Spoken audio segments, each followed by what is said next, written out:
Hi, and welcome to a fresh episode of Platypod Perspectives, where each time around we show you an awesome image captured by a fantastic photographer.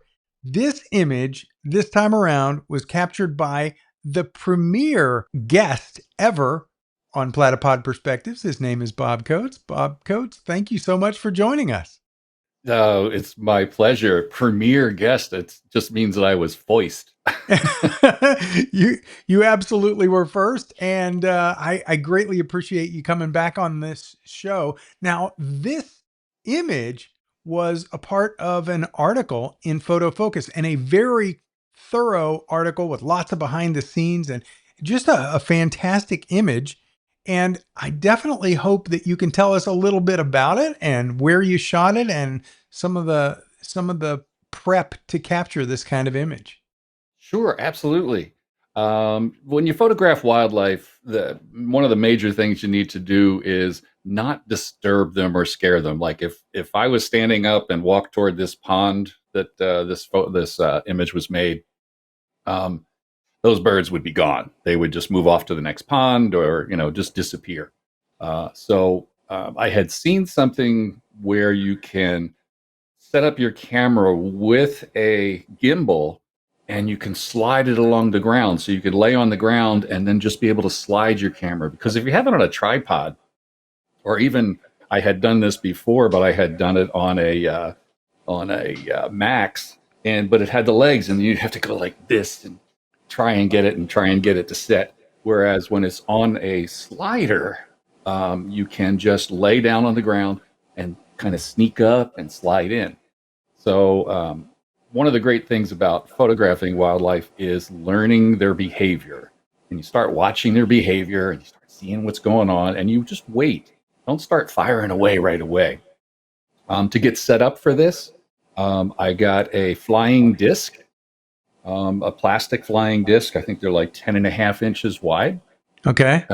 And I put a Platypod Extreme in there. So I got three 1 inch stainless steel bolts that had a rounded bottom. So they have like a little hex key instead of a slot.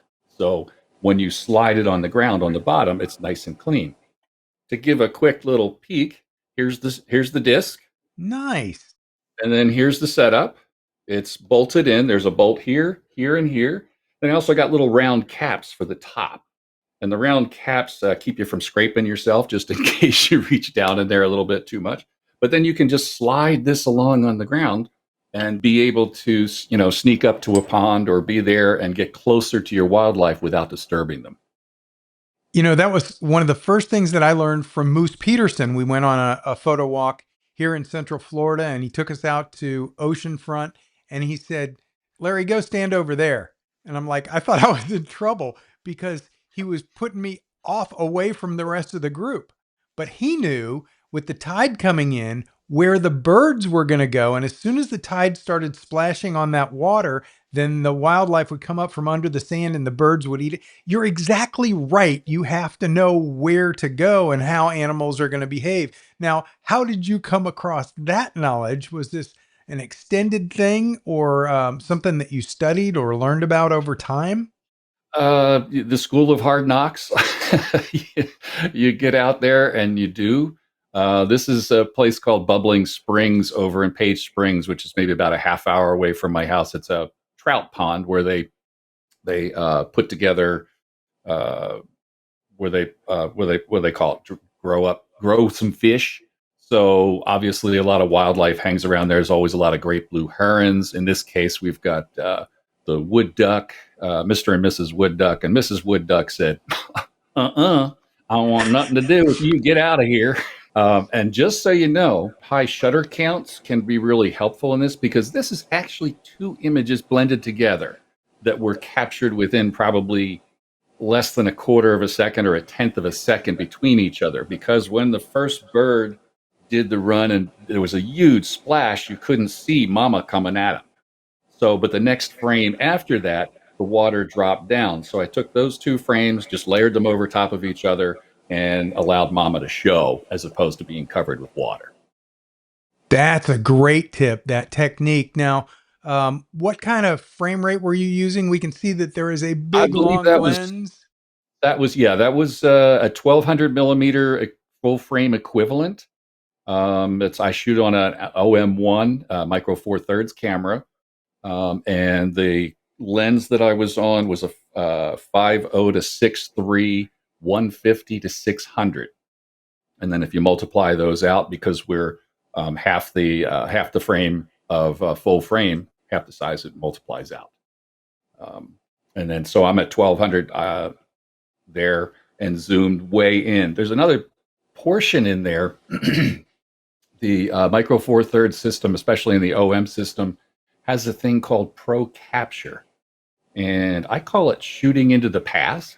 So basically, you can be trained on the bird, and you push the shutter down halfway, and it starts recording, but it's not saving the images. It's just recording, recording, recording, recording, recording, recording. And when you see the behavior you want, you can push the button the rest of the way down. Then whatever is back here in the buffer then gets saved to the card, plus whatever you're holding your finger down for. When you hold your finger up, that stops the capture. Before I had Pro Capture, one of the things that would happen is, how many times have you gotten a picture of a bird's butt? Because you're like, okay, okay, I'm ready, I'm ready. Oh man, I missed it again. Oh, I missed it again. Even if you study their behavior big time, there's a tendency to just not be quite quick enough. So this being able to capture frames before you actually push the button the rest of the way makes a huge difference in being able to capture the birds in flight and sets of wings. And oh man, big, big, big difference. That's huge. That's a different. That's a professional version of like live view or live photo shooting with an iPhone, where you're shooting video, but you're really taking a still, but it's a whole bunch of stills, and then it captures a little bit right before the button press. That sounds awesome. And I'm not familiar with that. And I know cameras pretty well. Is that something that's Olympus specific? It's not a excuse me, it's not Olympus anymore. It's now OM Systems. And yes, Okay. it started with the tail end of Olympus with their last cameras before they sold off the camera division. But OM Systems, as you probably know, I was with Panasonic for probably 6 years. And for me, when my contract finally ran out with Panasonic, Olympus called me a couple days later or a couple weeks later and said, "Hey, see, you're not with Panasonic anymore. Do you want to try out some of our gear?" And I went, "Well, sure." So I played with their gear for a while, and Panasonic was pushing toward their research dollars and time toward making a full frame camera. And Olympus at the time, and now OM Systems, went full in for micro four thirds. So they're really working the computational systems for capturing, and Pro Capture is one of those. They have things like in-camera neutral density filters. They now have split field neutral density filters in the latest camera, and the sensors have gotten. Anyway, all the arguments about micro four thirds being micro four thirds, it's not just it's too not enough pixels. Um, I beg to differ. Oh, I couldn't agree more. Yeah, the evolution of camera technology just across the board is fantastic, and what we get from our cell phone cameras is incredible, and they're just tiny little things with lenses that don't move. So it's a pretty interesting world with all that. Now, I wanted to ask you a little bit about the gimbal. Do you have any good advice on set up, using, learning how to work with a gimbal? Any best advice on tips and tricks for that? Sure. Basically, there on almost all of your gimbals, there are tensioning knobs. What you want to do is get the camera balanced. And there's one more tip that I have for you here that may not be on the others. When you have a camera or a lens that is not internal focus, one of the things that can happen is, as you change this, look at the center of balance just Oh yeah. changed. So, one of the things that I've added is a little focusing rail. So, as I extend out, I can then use this little knob and just slide the camera forward, or in this case, I'll need to move it back and just kind of twist it back. And now it's on the balance point, and then you can lock it there. So that's, getting it balanced is really important. Then all your tensioning knobs, you want them to be nice and tight. Oh, that should be like this. Turn that around. Oh, always make sure your people know that what they got. But anyway, this would be really loose and it would fall down. But if you just snug it up, it will stay in position and then still be able to move. And same thing for the bottom. So you want it to be just, nice and fluid, and then you can follow along and catch your stuff.